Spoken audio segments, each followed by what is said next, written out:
Planning a road trip to take on a motorcycle is not as hard to do as you think. And it's certainly, the effort is well worth the reward.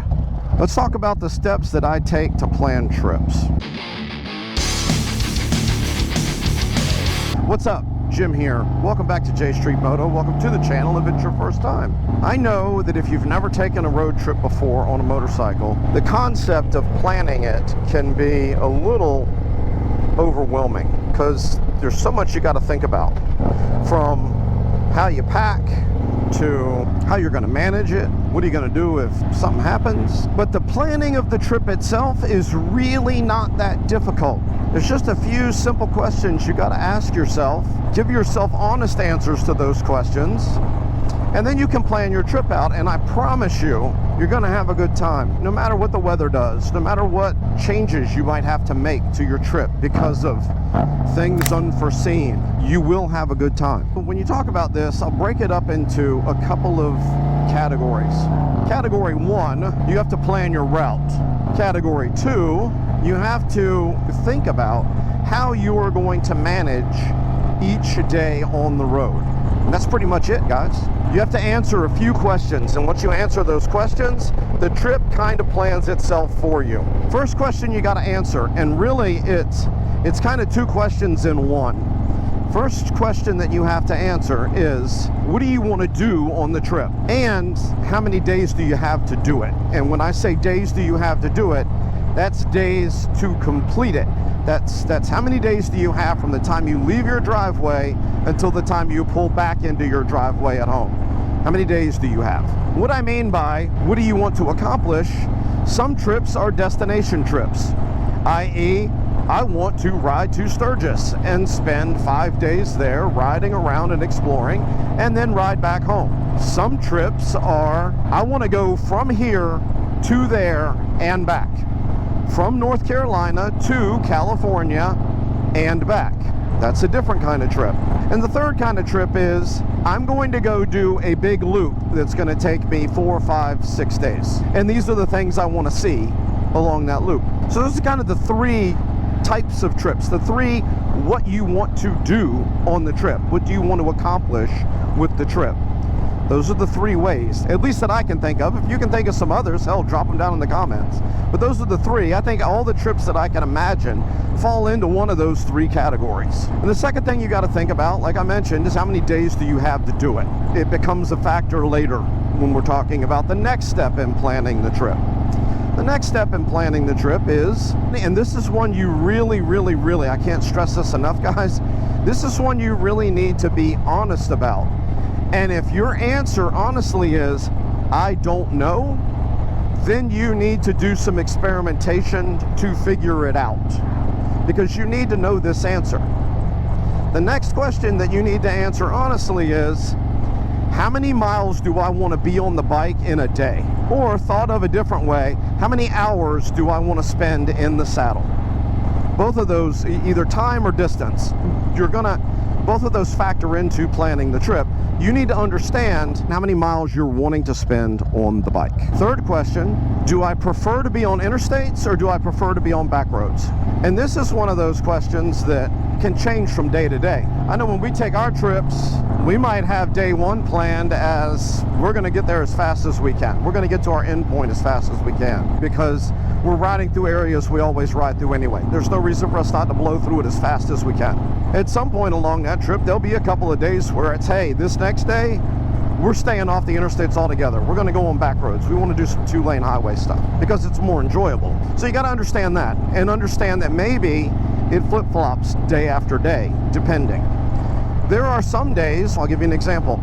Second time we went to California, we started off on the interstate, then hopped off on a Route 66, did a bunch of Route 66 for most of the day, finished it on Route 66, got up the next day, started interstate, then got off the interstate to do Arizona 89A, and then got back on the interstate to finish the day. So there are days you can do like that. That'll get into the second part of a trip, right? How do you manage your day? That's the third question. How do I want to do it? Do I want to do it interstates? Do I want to do it back roads? Fourth question you got to ask, the direction that I'm heading. Like, let's say, you know, I live in North Carolina. So we're going to head, when I go to California, I'm heading west. Now, I can go very far south and west. I can go kind of just a little bit south and west. I can go due west, or I can go north and west, or I can go very far north and west. And all of those initial beginnings will put me on a path to get to California so I can turn around and come back home. You want to look at, is there anything in particular I want to see? Maybe there's a particular state that you want to ride through because you haven't ridden there yet. Maybe there's someone you want to visit. All those things kind of factor in, but you need to allow for that because that'll determine kind of where you are starting, which direction you're going to head, why you're heading that way. And that's really it. When it comes to route planning, that's kind of all you need to know. You might want to look at, there is kind of another thing you can think about, i.e., the time of year is going to affect your weather in a way that you want to maybe route around particular parts of the country. It's not something that you're always thinking about. It's something you could think about, and you can always reroute around weather. That's kind of everything you need to plan the route. You will use the answer to these questions to figure out your route. And I usually plug mine into Google Maps, and I'm like, I'm going from here to here. And I pick the farthest point away. Usually, if it's a loop kind of ride, I'm picking the part where we're starting to make our way back. If it's a destination ride, I'm picking that town. If it's like California ride, I'm gonna pick wherever we're staying at in California, and I'm gonna plug in. All right, let's see how it routes me. And usually Google will come up with several different routes, and you can pick one that's kind of go, oh, well, I'd like to go that way, and I'd like to go this way. And then I look along the route and I see, okay, well, we want to go here. All right, well, if we want to go there, we need to plug that in. So we'll plug it in as a waypoint, and we'll rough in the whole trip. We'll rough it in, and we can usually do it. I think Google limits you to like 15 waypoints. I think that's what Google limits you to. You can make your trip in 15 waypoints. And then what we do is, on each given day, I keep notes, and I have little notes like, okay, day 2, we're going to this and this. So when we get up that morning, we plug those in as waypoints for that day, and we're just doing each day as its own map. That allows us to go where we want to go, see what we want to see, ride what we want to ride, all of that. That allows that to happen. And we're planning it each day. Let's talk about what you got to do to manage your day. I'm going to tell you how we do it. We manage the day in a very simple way. We wake up in the morning knowing where we are going to end that day at. We take off on our route, we ride. When we get around lunchtime, we stop someplace to eat. While we're eating lunch, we assess how we are doing that day. Are we making the time we expected? Are we ahead of schedule? Are we facing weird weather? Are we extra tired that day? Are we feeling really good and feel like we can go further than what we planned? And then at lunchtime, that's what we decide. We decide, are we still good with where we were originally going to stop tonight? And if so, then we search that area for a restaurant that we want to eat dinner at. We find that restaurant, and then we look for a place to stay that is nearby. Then we call them and make a reservation. We do not make reservations for our trips prior to leaving, at least not for night 2, 3, 4, and so on. We only make reservations for night 1 of the trip. You can do what you want. During your day, you may get some information that results in you needing to change your route for that day. Or you may get some information that results in you needing to change your route for 3 or 4 days later in the trip. I'll give you an example. We met a guy on our first trip to California. We met another rider in Roswell, New Mexico, and we were telling him about our trip. We were still on our way to California, and we were like, yeah, and then we're going to hit California up around here, and then we're going to come back this way. And he's like, do you have to go that way on your return trip? And we're like, no, I mean, that's just kind of what was the most direct way to go. He's like, I suggest you do this instead. And that's how we found US 50, the loneliest highway in America, at least the section that is the loneliest highway, and that's the section between Carson City, Nevada, and Delphi, Utah. That's how we found it. We would not have found it had we not met that guy. But that caused us to reroute or change our route for later in the trip, way later in the trip, like 4 or 5 days later in the trip. You might find something during that day Weather may cause you to have to change your plan for where you were going to ride that day.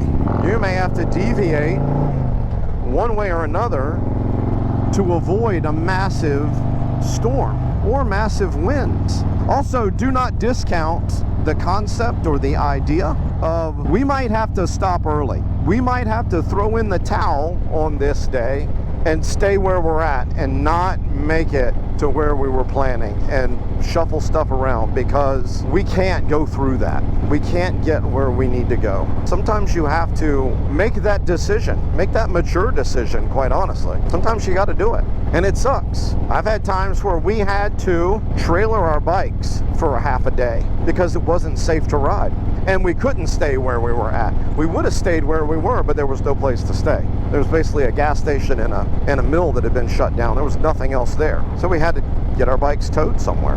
Now for us, we have a rule when we take a trip. We do not eat at chain restaurants, period. Unless we don't have any other option, we always try to find a mom and pop owned, one-off kind of restaurant to eat our meals at. It's just a rule we've always had. And we found some really good food across the country following that rule. But that means we don't necessarily know where we're going to eat lunch. We tend to find our lunch location when we stop to get gas around lunchtime. We all kind of look at each other and we're like, you know, I could eat. It's time. Let's go ahead and eat now. And we'll ask someone at the gas station, somebody local that's pumping gas, or we'll go inside and ask the clerk behind the counter. And we found some phenomenal recommendations that way. Throughout the day, meeting some riders, we sometimes find out a dinner recommendation the day before, because we're talking to someone that is from where we are going, and they're like, oh, well, man, dude, you gotta try this place because it's good. Sometimes we get our dinner recommendations by just looking at it and seeing what feels right.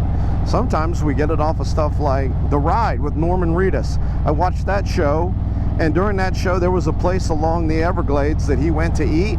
We went there to eat based on his recommendation.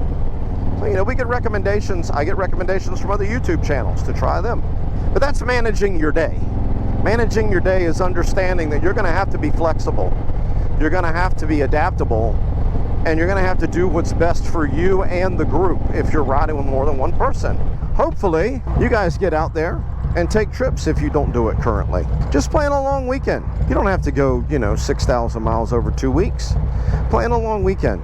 Our first couple of trips we were doing weekends. Shit, now what we used to do in a weekend, we do in a day.